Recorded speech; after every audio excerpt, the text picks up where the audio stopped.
انہوں نے لوگوں کے گھروں میں کام کیا، کپڑے سیے اور آخر کار یہ ٹھیلا شروع کیا۔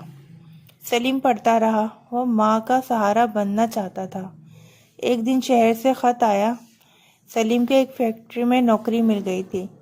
اماں، میں شہر جا رہا ہوں، کچھ سال کی محنت کے بعد آپ کو اپنے ساتھ لے جاؤں گا۔ اماں بھی نے مسکرا کر اجازت دے دی، مگر رات بھر روتی رہیں۔ شروع کے چند سال سب ٹھیک رہا، ہر مہینے خط آتا، کبھی تھوڑے سے پیسے بھی بھیج دیتا۔ خطوط میں وہ لکھتا، اماں یہاں بہت شور ہے، مگر میں ٹھیک ہوں، آپ اپنا خیال رکھنا۔ پھر خطوں کا وقفہ بڑھنے لگا، 2 مہینے، 3 مہینے، پھر 4 مہینے۔ اماں اس میں گوشت نہیں ہوتا تھا، مگر ذائقہ ایسا کہ لوگ انگلیاں چاٹنے پر مجبور ہو جاتے۔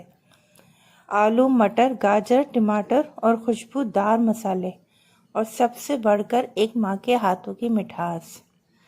صبح 8 بجے تک ٹھیلا سج جاتا۔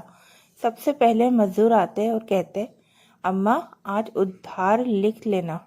وہ مسکرا کر کہتی، بیٹا پیٹ بھر کے کھا لو، حساب اللہ کے پاس ہے۔ پھر اسکول کے بچے آتے، ان کے بستے ٹھیلے کے نیچے رکھے اور کہے کہ لگاتے ہوئے بریانی کھاتے۔ اماں بھی ہر بچے کو دیکھ کر جیسے کچھ ڈھونڈتی تھیں، شاید کسی چہرے پہ اپنے بیٹے کی جھلک۔ دوپہر کے کھیتوں سے تھکے ہارے کسان آتے۔ شام کو جاتے وقت گاؤں کے بزرگ جمع ہو جاتے اور پرانی باتیں کرتے۔ سیاست، موسم، فصلیں، مہنگائی، سب موضوعات پر گفتگو ہوتی۔ اماں بھی سب سنتی رہتی، کم بولتی تھی، مگر جب کوئی بہت دکھی ہوتا تو بس اتنا کہتی، صبر کرو بیٹا، صبر کرنے والوں کے ساتھ اللہ ہوتا ہے۔ لوگ کہتے تھے، اماں بھی بہت بہادر ہیں، اکیلی زندگی کیسے گزار رہی ہیں، مگر کوئی نہیں جانتا تھا کہ ان کے خاموشی کے پیچھے کتنی گہری داستاں ہیں۔ برسوں پہلے اماں بھی کا بھی ایک بھرا پورا گھر تھا۔ ان کے شوہر ریلوے میں ملازم تھے، ایک ہی بیٹا تھا، سلیم۔ سلیم ہنستا کھیلتا شوق سا لڑکا تھا، اسے پڑھنے کا بہت شوق تھا۔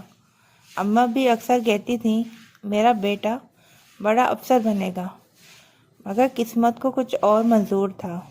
سلیم کے باپ کا اچانک انتقال ہو گیا۔ گھر کی ذمہ داری اماں بھی کے کندھوں پر آ پڑی۔ انہوں نے لوگوں کے گھروں میں کام کیا، کپڑے سیے اور آخر کار یہ ٹھیلا شروع کیا۔ سلیم پڑھتا رہا، وہ ماں کا سہارا بننا چاہتا تھا۔ ایک دن شہر سے خط آیا۔ سلیم کے ایک فیکٹری میں نوکری مل گئی تھی۔ اماں، میں شہر جا رہا ہوں، کچھ سال کی محنت کے بعد آپ کو اپنے ساتھ لے جاؤں گا۔ اماں بھی نے مسکرا کر اجازت دے دی، مگر رات بھر روتی رہیں۔ شروع کے چند سال سب ٹھیک رہا، ہر مہینے خط آتا، کبھی تھوڑے سے پیسے بھی بھیج دیتا۔ خطوط میں وہ لکھتا، اماں یہاں بہت شور ہے، مگر میں ٹھیک ہوں، آپ اپنا خیال رکھنا۔ پھر خطوں کا وقفہ بڑھنے لگا، 2 مہینے، 3 مہینے، پھر 4 مہینے۔ اماں بھی ہر ڈاکے کے آنے پر دروازے تک دوڑتی، میرے سلیم کا خط آیا؟ ڈاکیا نظریں جھکا کر کہتا، نہیں اماں، آج بھی نہیں۔ ایک دن خط آنا مکمل بند ہو گیا۔ لوگوں نے کہا، شہر میں نئی زندگی مل گئی ہوگی، بھول گیا ہوگا، مگر اماں ہی کہتی، میرا بیٹا ایسا نہیں ہے، وہ ضرور آئے گا۔ اس دن سے اماں بھی نے ایک عادت بنا لی، ہر صبح دیگچی میں پہلی پلیٹ نکال کر الگ رکھ دیتی، یہ میرے سلیم کے لیے ہے۔ اگر شام تک وہ نہ آتا تو وہ پلیٹ کسی مسافر یا بھوکے کو دے دیتی، مگر دل میں ایک امید رہتی، شاید آج آ جائے۔ سال گزرتے گئے، بال سفید ہو گئے، کمر جھک گئی، مگر ٹھیلا روز لگتا رہا۔ ایک سرد شام تھی، ہوا میں خنکی تھی، گاؤں میں بجلی چلی گئی تھی، اماں بھی نے لائٹیں جلا رکھی تھیں۔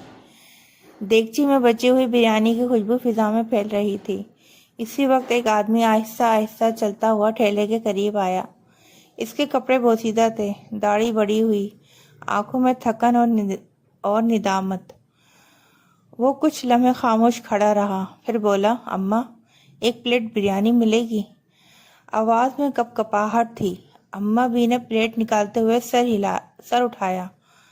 لالٹین کی روشنی اس آدمی کے چہرے پر پڑی۔ ان کا ہاتھ رک گیا۔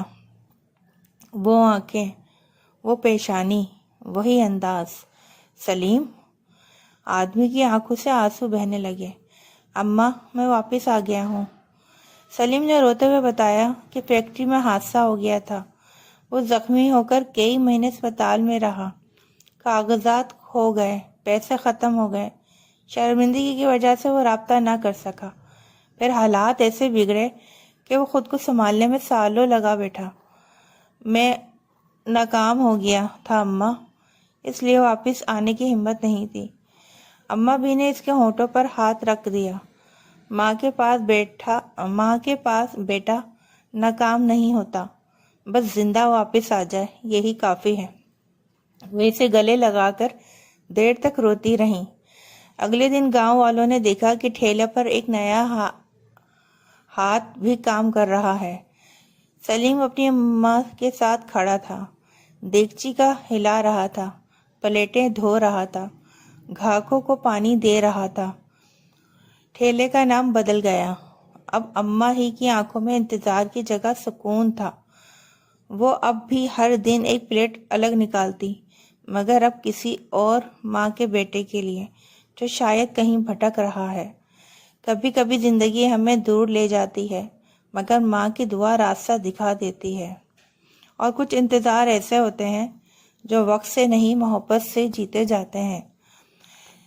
کیسی لگی آپ کو کہانی؟ اگر پسند آئی تو چینل کو لائک، شیئر، سبسکرائب کیجیے۔ شکریہ، جزاک اللہ۔